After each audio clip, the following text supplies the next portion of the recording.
আমার না জোয়ার খেতে অনেকটাই ভালো লাগে। আর রাত্রের মধ্যে কিন্তু সব কাজগুলো গুছিয়ে নিচ্ছি। আর আমার মেয়ের অবস্থা দেখতে পাচ্ছ। তো আজ যাবো শাক কুড়াতে, কারণ আমাদের তেল শাক লাগে, সেটার জন্য।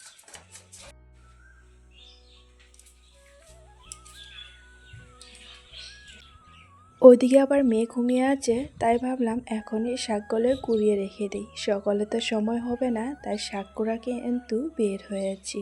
আর আমার ক্ষেতের মধ্যে কিন্তু অনেক শাক আছে, এদিক থেকে দুই একটা নিতে হবে। আর খেতে যাব একটু পরে, কারণ সব শাক তো ক্ষেতের মধ্যে আবার নেই। প্রথমে তুললাম মানিমুনি পাতা। মানিমুনি পাতা তোমরা হয়তো সবাই চেনো, কেউ কেউ বলে এটা ধুনমনিক পাতা। আমাদের ওইদিকে আবার ডুরমনিক পাতা বলে, এদিকে আবার মানিমুনি বলে। তো যাই হোক, তারপরে এদিকে কমলি শাক উঠিয়ে নিচ্ছি। জানো তো, কমলি শাকটা আমি কেড়েছি, আমার আন্টি ডাল এনে দিয়েছিল, তাই আমিও রেখেছি। কিন্তু একটা দেখি গাছ হয়েছে। আর মুরগিটা দেখতে পাচ্ছ, আমাকে দেখে না দৌড় মারে এসেছে। আর এদিকে শাকগুলো যে এত সুন্দর হয়েছে কি আর বলবো। জানো তো, আমার না লাউ গাছের অবস্থা একদমই খারাপ। এত বৃষ্টির মধ্যে লাউ গাছই বা কীভাবে ঠিক থাকবে। আমার না চৈত মাসের সংক্রান্তিটা অনেকটা স্পেশাল। এই দিনটা না আমি অনেকটাই মিস করি। যখন মেয়ে ছিলাম এই দিনটা না অনেকটাই আনন্দ করে কাটাতাম।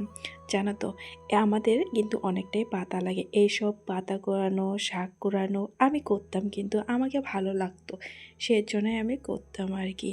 জানি না কার কেমন লাগে, কিন্তু আমার অনেকটাই ভালো লাগে আর কি। এখন তো ওই দিনগুলো অনেকটাই মিস করি, কারণ আমি বড় হয়ে গেছি অনেকটাই। আর আমার কিন্তু বিয়েও হয়ে গেছে। আর এদের কিন্তু ওসব আবার নিয়ম নাই, আর আমাদের নিয়মে আছিল, তাই তো আমাকে করাতে হবে। এই জায়গার মধ্যে কুষ্টা শাক লাগিয়েছিলাম, দেখতে পাচ্ছ জঙ্গলে কিন্তু ভরে গেছে। তারপর দুই একটা বেছে বেছে উঠলাম। তো আমার কিন্তু 13 রকমের শাক হয়েছে কিনা এখন যাই গুনতে লাগবো, হয়নি, কয়েকটা হয়তো হয়েছে। একটা, দুইটা, তিনটা, চারটা, পাঁচটা, ছয়টা, সাতটা, আটটা, নয়টা, 10টা। 10টা হয়েছে, আর মাত্র 3টে থাকে। এই সিজনে আমি পালং শাক পাইছি, মূলো শাক পাইছি, না থেকে। আমি কিন্তু আজকে সব বাসনপত্র ধুয়ে রেখে দিয়েছি, কারণ কালকে সংক্রান্তি। আর সংক্রান্তির দিনে তো সব কিছু ধোয়া মাজা করতে হয়। যেহেতু কালকে কিন্তু আমার অনেকটাই কাজ করতে অনেকটাই কষ্ট হবে, কারণ বাচ্চাকে নিয়ে তো সব কাজই করা অসম্ভব। আর জানোই তো আমার মেয়েটা কত দুষ্ট হয়ে গেছে। এখন না সন্ধ্যা দিতে বসে গেছি আমি, সাথে কিন্তু মেয়েও আছে। ও ঘুম থেকে উঠে সন্ধ্যা দিচ্ছে আমার সাথে।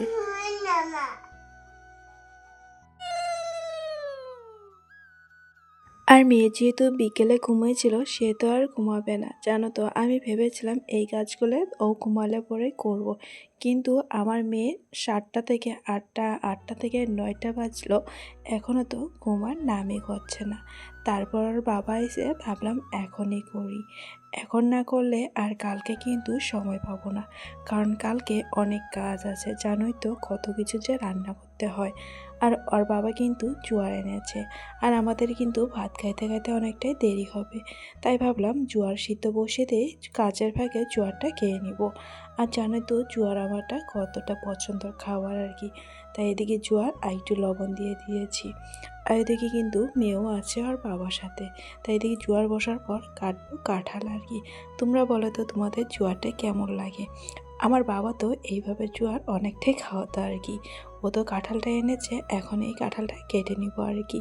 আমার না কাঁঠাল খেতে অনেকটাই ভালো লাগে আর কি। জানো তো, নিরামিষ কি আমিষ কাঁঠাল হইলেই হইলো আমার গাছে আর কি। তারপর কালকে কাঁঠাল, সজনা, আম এইসব কিন্তু অনেক কিছুই খাইতে লাগে। আর আমার মেয়ে দেখতে পাচ্ছ, আমি এদিকে কাজ করতেছি আর ওর কাণ্ড, কি করবে আর কি না করবে। ও তো একেবারে পাগল হয়ে গেছে। তারপর তো আমার কাঁঠাল কাটানো হয়ে গেছে, তারপর শাকগুলো কিন্তু বেছে রেখে দিচ্ছি।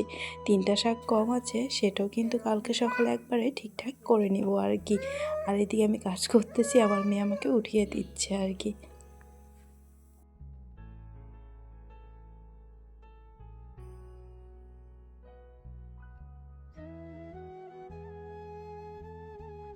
তারপর আর কি 3জন মিলে বসে পড়েছি জোয়ার খাইতে। আমার তো আরও কাজ বাকি আছে, ভাবলাম জোয়ারটা আগে খেয়ে নিই, তারপর মাম্মামকে খাইয়ে দিয়ে ঘুম পাড়াবো আর কি। এখন না ফ্রিজ আছে, আমার না অনেকটাই সুবিধা হয়। কোনো টাইমে রাত্রে আমি সবজি কেটে রেখে দিই।